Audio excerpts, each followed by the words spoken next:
Pemirsa, ahli filsafat Rocky Gerung mendatangi Polda Metro Jaya untuk menjadi saksi ahli yang diajukan tersangka Roy Suryo CS dalam kasus tudingan ijazah palsu Presiden ke-7 RI Joko Widodo. Rocky Gerung tiba di Polda Metro Jaya sekitar pukul 9 pagi tadi bersama kuasa hukum Roy Suryo CS, Refli Harun, serta ketiga tersangka, yakni Roy Suryo, Rismon Sianipar, dan Dr. Tifa. Rocky Gerung dipilih sebagai ahli merupakan permintaan langsung Dr. Tifa dengan pertimbangan kapasitas Rocky. Selain Rocky Gerung, hari ini dijadwalkan akan ada dua saksi ahli lain yang diminta keterangannya, yaitu ahli hukum Dr. Kandidat Didit Wijayanto dan ahli pidana Profesor Hamidah. Riset itu perlu waktu dan tidak mungkin berakhir. Riset Dr. Tifa, risetnya Rismon, risetnya Roy itu kan semua itu dimungkinkan oleh prosedur. Nah, kalau prosedurnya belum selesai, ya lakukan riset. Kalau prosedurnya belum selesai, ada data baru, ya riset aja kan. Kan apa susahnya tuh? Jadi di mana pidananya di situ? Jadi tetap saya hanya ingin memperlihatkan, bahkan memamerkan keahlian saya di bidang metodologi. Ya kan warga negara bertanya pada presiden di mana deliknya. Kan tiga orang ini bertanya, ijazahmu mana? Asli apa palsu? Pertanyaan warga negara pada kepala negara harus dijawab oleh kepala negara. Kenapa? Karena kepala negara. Dengan kapasitas dari saudara Rocky Gerung ini, pertanyaan saya, beliau ini sebagai saksi ahli di bidang apa? Dan kompetensinya apakah ada? Kan seorang saksi ahli itu harus mempunyai suatu kompetensi yang dibuktikan dengan sertifikat, ya, ataupun dengan katakanlah ijazahnya, ya, bukan sesuatu yang katakanlah hanya masalah ketenaran gitu loh. Jadi harus ada tahu juga kompetensinya sebagai saksi ahli di bidang apa untuk itu. Ya, bidang sosiologi kah?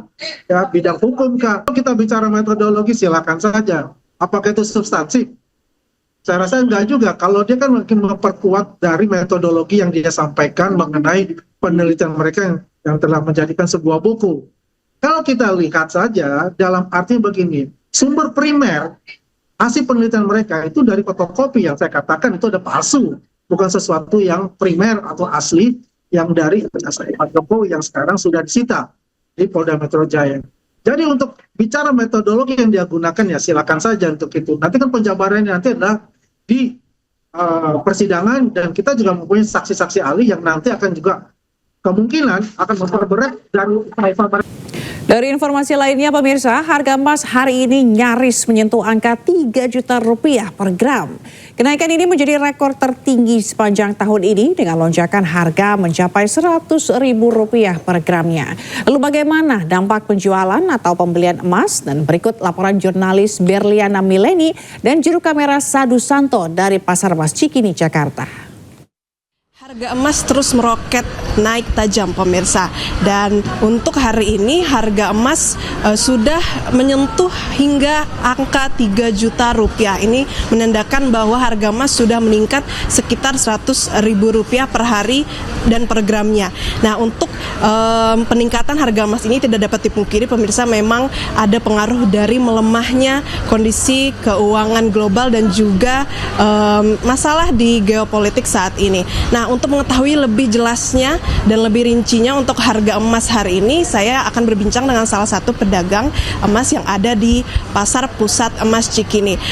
Selamat pagi Mbak Fadila. Mbak Fadila bisa dijelaskan kembali untuk harga logam mulia hari ini untuk UBS dan juga untuk Antam? Kalau untuk logam mulia, kalau kakaknya beli itu sekitar 3.400.000, kalau kak jual tuh sekitar 2.900.000-an. Nah, kalau untuk UBS tuh kalau kak beli sekarang 2.950.000, kalau untuk 1 gram ya kak ya. Kalau kak jual sekitar 2.700.000-an gitu. Berarti kalau untuk dibandingkan hari kemarin ini berarti peningkatannya sekitar berapa rupiah Mbak? Sekitar 200 ribuan sih kak, dari seminggu yang lalu ya kak ya, 200 ribuan gitu. Nah, dengan peningkatan harga untuk hari ini, kebanyakan mayoritas dari pengunjung ini datang untuk menjual kah atau untuk membeli Pak? Rata-rata jual ya kak ya, karena naik ya kak ya. Kalau jadi mungkin mereka nyimpan emas yang lama-lama atau perlu ya kak ya, ada yang nanti jual sih kak rata-rata sekarang kak. Nah, ini kalau dibandingkan dengan masa-masa sebelumnya ketika harga emas masih stabil begitu, tidak terlalu naik tajam begitu ya. Dan hari ini kalau dari kakak sebagai pedagang emas merasakan ada dampak yang terasa sekali nggak? Iya sih Kak, karena biasanya customer banyak yang beli ya Kak ya, ada banyak barang keluar gitu. Tapi sekarang udah banyak yang jual sih Kak, banyak barang masuk gitu. Terima kasih banyak Mbak Fadila atas waktunya.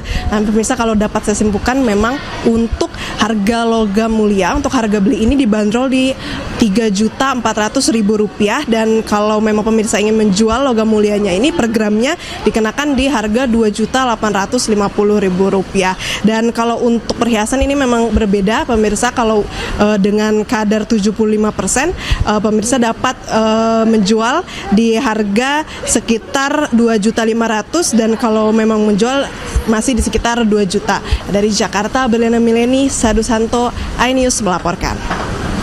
Terima kasih Anda masih bersama kami. Pemirsa, sebuah insiden dilaporkan memicu pemadaman listrik di seluruh kota Nuuk, ibu kota Greenland, yang menyebabkan aliran listrik terputus di seluruh kota.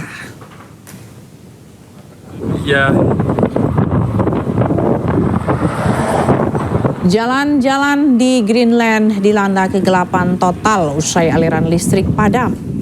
Pihak berwenang setempat mengatakan pemadaman listrik dipicu oleh kecelakaan yang menyebabkan pemadaman listrik bagi hingga 19.000 orang di kota Nuuk terdampak.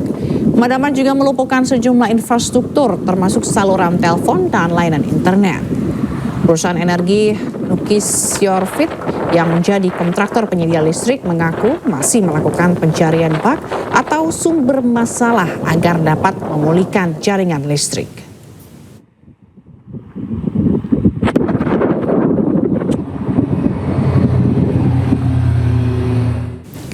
Badai musim dingin dahsyat menghantam sejumlah kota di Amerika Serikat hingga menyebabkan gangguan perjalanan dan panik buying yang membuat stok bahan makanan menipis. Dan informasi ini sekaligus menutup iNews siang hari ini. Temukan informasi-informasi terbaru lainnya di www.inews.id, dan cuplikan tayangan berita iNews dapat Anda saksikan di kanal YouTube @officialinews. Selanjutnya Anda akan menyaksikan Pemimpin Rakyat bersama Reza Siregar. Dan update terus informasi terbaru Anda dan siapkan 3 botol air mineral yang setara 2 liter air untuk 1 hari penuh kesejukan. Saya Fazilah Khairunisa pamit undur diri, selamat beraktivitas, terima kasih dan sampai jumpa.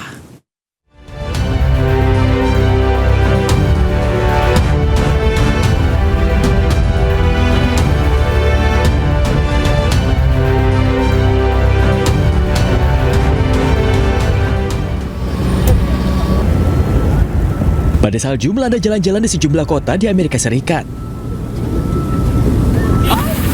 Di kota New York, para ahli meteorologi memperkirakan badai membawa salju 8 hingga 12 inci dan membuat sejumlah jalan tertutup timbunan salju. Badai mengganggu perjalanan di seluruh negara, dengan 14.400 penerbangan dibatalkan dan 850.000 orang terisolasi akibat sejumlah jaringan listrik terputus. We're not going to be able to go home tomorrow, but yeah, I think our plane is going to be canceled. But that's okay. One more day in New York. Yeah, that's fun. That's what we're hoping for. Yeah. Please cancel my flight. Di Washington DC, kepanikan melanda hingga warga melakukan panic buying. Rak-rak toko yang menjual kebutuhan pokok pun tampak kosong diborong warga sebagai persiapan untuk memenuhi kebutuhan selama musim dingin usai badai salju parah menerjang. Sejumlah negara bagian mengeluarkan peringatan pada musim dingin dan meminta warga untuk tetap waspada dan tidak meninggalkan rumah.